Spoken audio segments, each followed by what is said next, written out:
Hello children, welcome to ज्ञान बीजीजे। आज हम रैशनलाइजेशन ऑफ डिनोमिनेटर पढ़ेंगे। रैशनलाइजेशन का मतलब है कि अगर हमारे पास डिनोमिनेटर में रूट है तो उसे हमें हटाना रहता है। रूट हटाते हैं तो ही वो रैशनल नंबर बन जाता है। इस वजह से अगर एडिशन है, सब्ट्रैक्शन में है, ये हमें इसे रूट को हटाना है। तो और ये बहुत इम्पॉर्टेंट है, ये बेस है, आपके बहुत सारे क्वेश्चंस इसी से बेस्ड रहेंगे। तो इसे आप ज़रूर से करें और प्रैक्टिस इसकी ज़रूर करें। तो चलिए हम स्टार्ट करते हैं। अगर हमारे पास सिंपल एग्जांपल लेते हैं, 2√3 2/√3 है। √3 को हमें हटाना है, रैशनलाइजेशन में हमें रूट को हटाना है। तो रूट का मल्टीप्लाई √3 का मल्टीप्लाई √3 नीचे कर देंगे। दोनों ऊपर नीचे सेम नंबर से अगर हम मल्टीप्लाई करते हैं या डिवाइड करते हैं तो इस नंबर पे कोई फ़र्क नहीं पड़ेगा, क्योंकि वो उसका इक्वलेंट नंबर बन जाता है। तो जस्ट हमने इसको मल्टीप्लाई करा तो 2√3 हो गया। और जब हम √3 का मल्टीप्लाई √3 से करते हैं तो हम इसको कैसे लिख सकते हैं? 2√3 एज इट इज न्यूमरेटर में आ जाएगा, एंड √3 मतलब 3 मल्टीप्लाई बाय 3। जब हमारा पेयरिंग हो जाता है तो ये रूट हट के बाहर 2 आ जाता है। क्यों होता है?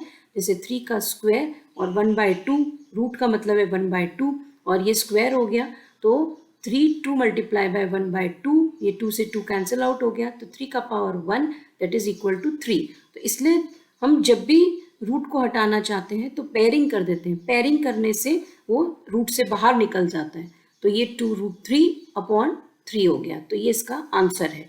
अगर इसमें √3 की वैल्यू पुट दी हुई है तो आप इसमें वैल्यू पुट करके नॉर्मल फुल आंसर भी निकाल सकते हैं। तो मेन रैशनलाइजेशन ऑफ डिनोमिनेटर में आपको नीचे का रूट हटाना है। नीचे का मीन्स डिनोमिनेटर में रूट हटाना है। तो इस तरीके से बहुत सारे एग्जाम्पल्स हैं जो आप प्रैक्टिस करेंगे तो आ जाएगा। अब डिफ़िकल्ट भी है, ये तो मैंने सबसे सिंपल ईजीएस्ट एग्जाम्पल दिए हैं।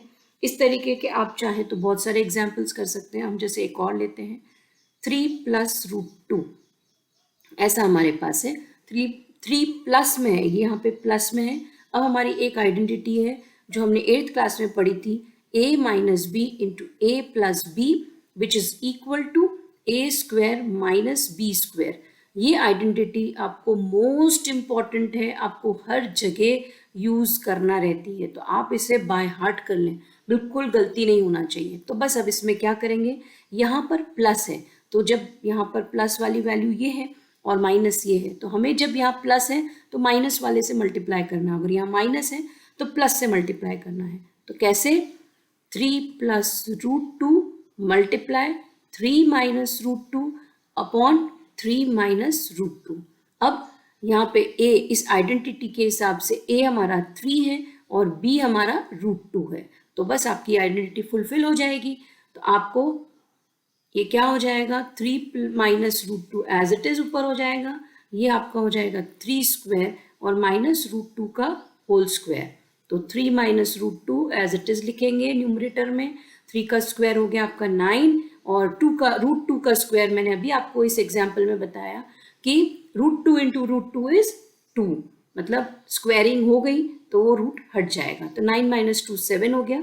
तो 3 - √2 अपॉन 7 इसका आंसर हो गया। इस तरीके से आपको क्वेश्चंस करना है। हम और भी एग्जाम्पल्स लेते हैं ताकि आपको क्लियर हो जाए कि किस तरीके से और भी चीजें करना है। एक और एग्जाम्पल हम लेते हैं इसमें, 5/√5 माइनस √3, या कोई भी आप ले सकते हैं। इसको हमने इस तरीके से लिया, 5 में अब ये माइनस में है तो हमारी आइडेंटिटी के हिसाब से इसे प्लस से हम माइनस मल्टीप्लाई करेंगे ऊपर नीचे। क्या होगा, ये √5 + √3 अपॉन √5 + √3। आप चाहें तो इसे ब्रैकेट्स में भी लिख सकते हैं और डायरेक्ट भी लिखेंगे तो चलेगा। अब 5 का मल्टीप्लाई √5 + √3, इसमें मैंने ब्रैकेट में इसलिए लिखा है कि इसका मल्टीप्लाई इससे भी होगा और इसका मल्टीप्लाई इससे भी होगा। तो ये दो नंबर से मल्टीप्लाई हमें करना है। और यहाँ पे क्या हो जाएगा, √5 का स्क्वायर माइनस √3 का स्क्वायर। तो यहाँ पे क्या हो जाएगा, 5√5 + 5√3 अपॉन 5 - 3, दैट इज 5 या तो आप ब्रैकेट में लिखें या आप खोल कर लिखें इस तरीके से, और ये आपका आ गया 2। तो इस तरीके से आंसर आ जाएगा। और आप इसको इस तरीके से भी लिख सकते हैं, यहाँ 5 है, आप ऐसे भी लिख सकते हैं 5/2 मल्टीप्लाई बाय √5 प्लस √3। ये भी दोनों वैलिड आंसर्स हैं। तो जहाँ पे जिस तरीके से पूछा जाए आप उस तरीके से लिख सकते हैं। अब और एक और एग्जाम्पल ले रहे हैं।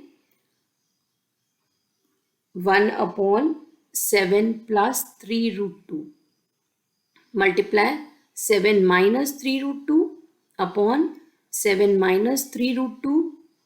तो क्या हो जाएगा 7 माइनस 3√2 अपॉन 7 का स्क्वायर माइनस 3√2 का होल स्क्वायर। होल स्क्वायर करना है क्योंकि जो पूरा नंबर दिया है उसका पूरा स्क्वायरिंग होगा। तो 7 माइनस 3√2 अपॉन 7 का स्क्वायर 49 माइनस 3 का स्क्वायर आपका हो जाएगा 9 और √2 का स्क्वायर हो जाएगा आपका 2। तो 7 माइनस 3√2 अपॉन 49 माइनस 9 2 ज़ा 18, और आप इसको सब्ट्रैक्ट कर लें तो ये आ जाएगा 1 और 4 माइनस 1 इज 31, और दैट इज 7 माइनस 3√2। ये आपका आंसर हो गया। इस तरीके से सारे क्वेश्चंस करना है और बहुत सारे क्वेश्चंस होते हैं। मैं नेक्स्ट वीडियो इसी का लेकर आती हूँ। Till then bye, and please do practice every day 4 to 5 questions, ताकि आपका जो भी क्लैरिटी रहे आपको किस तरह से क्वेश्चंस करना है। तो नेक्स्ट वीडियो कल लेकर आएंगे। Till then bye.